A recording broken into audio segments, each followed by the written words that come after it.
Well friends, first we're going to heat some oil in a pan. So I've taken about 1.5 tablespoons of cooking oil. Now we're going to fry some whole spices. Here I have 1 inch of cinnamon, 2 cardamoms and about 5 to 6 cloves. We're going to fry this for about a minute on a slow flame.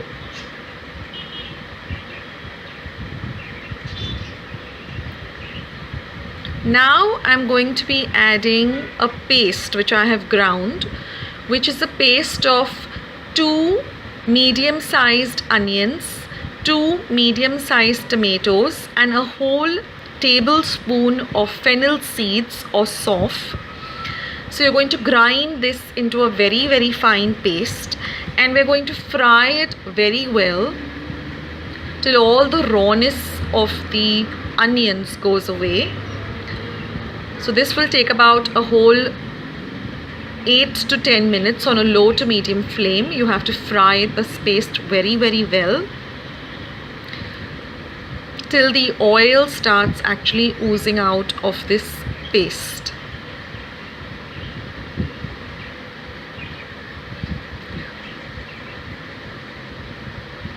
The paste has to be very fine. Now you can see as we keep frying, it starts changing color. Now I'm going to add about 1.5 teaspoon of ginger garlic paste. I've used about 4 big cloves of garlic and about 1 inch of ginger, made it into a paste, and I've added that to this mixture.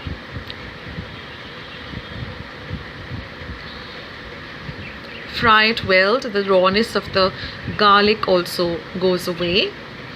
Now we're going to add 1 teaspoon of cumin powder or jeera powder.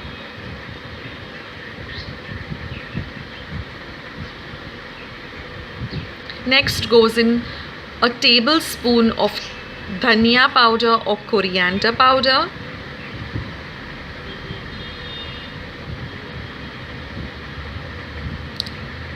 One teaspoon of pepper powder,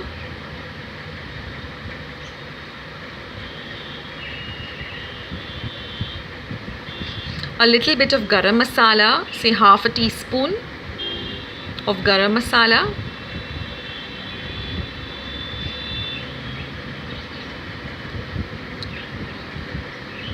now we're going to add regular red chili powder, 1 teaspoon, and 1 teaspoon of Kashmiri red chili powder. So that one is for giving it a nice spicy flavor and the other one is for color. So you can adjust this red chili powder as per your liking. If you want it more spicy, like here I'm adding a little more of the regular red chili powder as I want it a little more on the spicy side. So you can alter that as per your taste.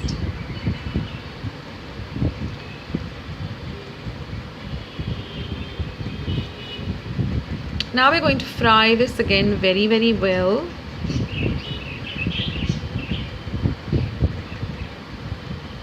And you'll get an amazing aroma of the fennel seeds and all the lovely powder spices and the onions and the tomato.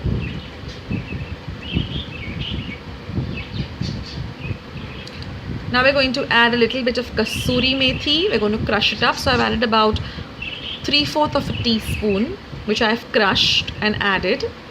Like I said before, most of the paneer dishes we need to add a little bit of kasuri methi because it really adds an amazing flavor to the paneer dishes. And now you can see the gravy has thickened up and there's oil oozing out of it. Now in goes our paneer. I'm using exactly 150 grams of paneer, which I have chopped into small cubes.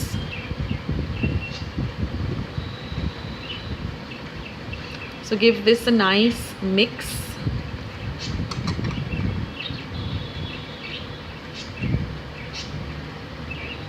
Till all the paneer pieces get coated. Now we're going to add just about 3/4 cup of water. If you do not want a gravy consistency and you want to leave it dry, then just don't add any water at all. Here we want a little bit of a gravy, but the water starts the gravy starts thickening because of all the masalas and the paste. Now we're going to cover this and cook it for about 5 minutes on a low flame. Keep stirring in between. You have to add your seasoning, which is salt as per your taste. And our dish is ready. You just have to garnish it with a lot of fresh chopped coriander. Well friends, don't forget to give this video a big like. Please do not forget to subscribe to my channel by hitting the red subscribe button you see below this video. Do ring the bell icon so every time I upload a new video, you'll be the first one to know. Please share my recipes with family and friends. Do visit my channel for more than 215 videos. And thanks so much for watching. See you in another video. Take care.